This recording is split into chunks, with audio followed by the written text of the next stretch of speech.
Have you ever agreed to someone coming over, smiled politely, and then immediately felt your body tense up? Not because you dislike them, not because you're unfriendly, but because the thought of someone entering your space feels exhausting. Maybe you've tried to explain this to people, and they don't get it.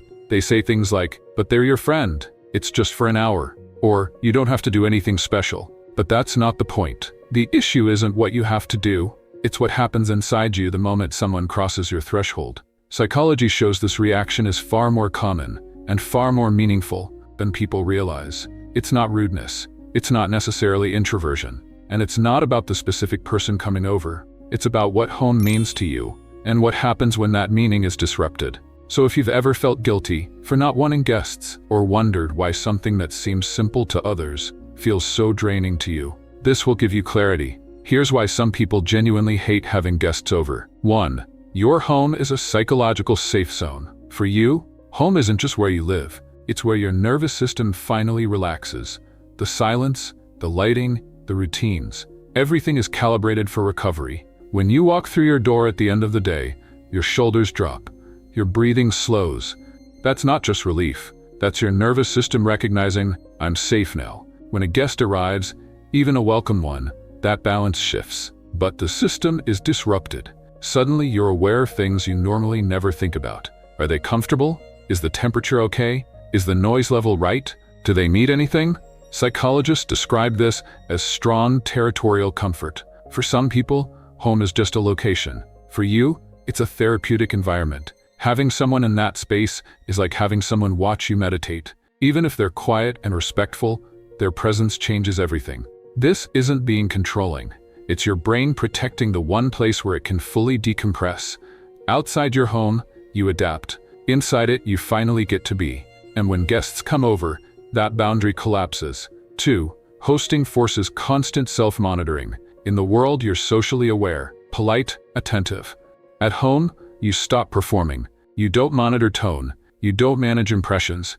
You don't stay on. You can be quiet, weird, unfiltered. But when guests arrive, that internal monitoring switches back on. You start editing yourself again. You notice your expressions, your words, your energy. You find yourself adjusting how you speak, making sure they're comfortable, reading their reactions, performing host, even when it's meant to be casual. This drains energy quietly. The visit can go perfectly, the person can be lovely, and you can still feel completely depleted afterward.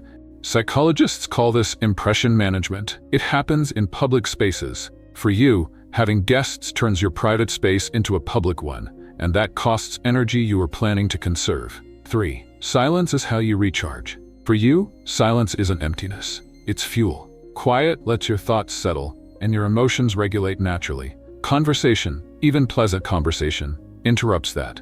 Many people recharge with background noise, music, TV, talking. You recharge when stimulation stops. In silence you can process the day, let thoughts unfold naturally, feel emotions without explaining them, exist without input or demand. When guests are over, even quiet ones, that silence is gone. And when they leave, the relief you feel isn't about them leaving, it's about the silence returning. Psychology shows that people with more sensitive nervous systems process more environmental input. For them, quiet isn't optional, it's necessary. This is why you might enjoy meeting friends out, because afterward, you can return to your quiet space. But when interaction happens in your space, there's nowhere to retreat. It's like trying to recharge your phone while it's still being used. 4. Boundaries matter more than social expectation.